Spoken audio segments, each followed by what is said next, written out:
Wi-Fi sa BGC. May pakikita po ako sa inyong isang resort sa Shangri-La. Shangri-La, Boracay. Ang per night po nito is 22,500. This is a high-end luxury resort. It is just 25,000 per day.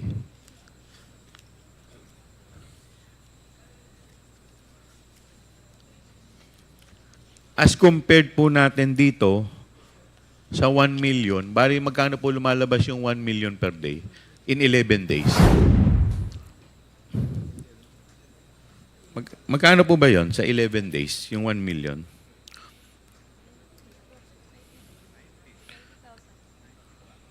Mr. Chair, 90,000. 90,000 a day. 909. Yes, Mr. Chair. As compared po dun sa luxury resort with complete amenities.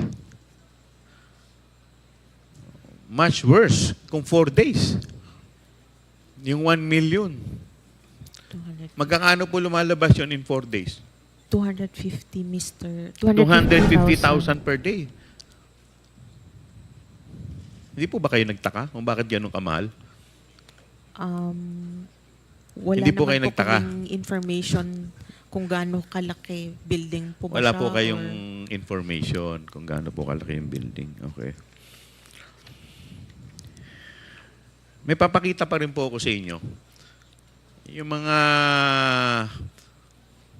condo unit po sa BGC. Yan po.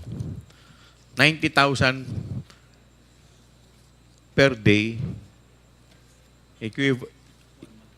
90,000 per month sa BGC Taguig po. Hindi po yan 90,000 per day. That is 90,000 per month ang rental po dyan sa BGC. Ganyan po ba ang itsura nung rest house na narenta? Wala Yun? pong information. Wala po kaming information on the anong wala. klase pong safe house.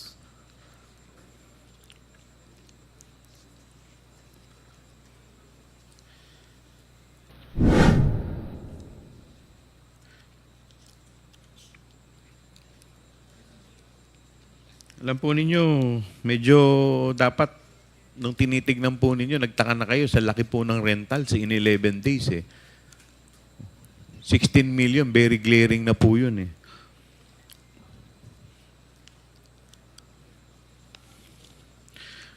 Nung December 28, 2022, ang binayaran po nila sa rentals is worth 2.850 million. Tama po ba? Yung petsang December 28, 2.6 million. At nung December 27, 3.7. At nung December 29. So in just 3 days, nagbayad po sila ng 8.750 million for the rentals. Hindi po ba parang bumili na po sila ng bahay niyan?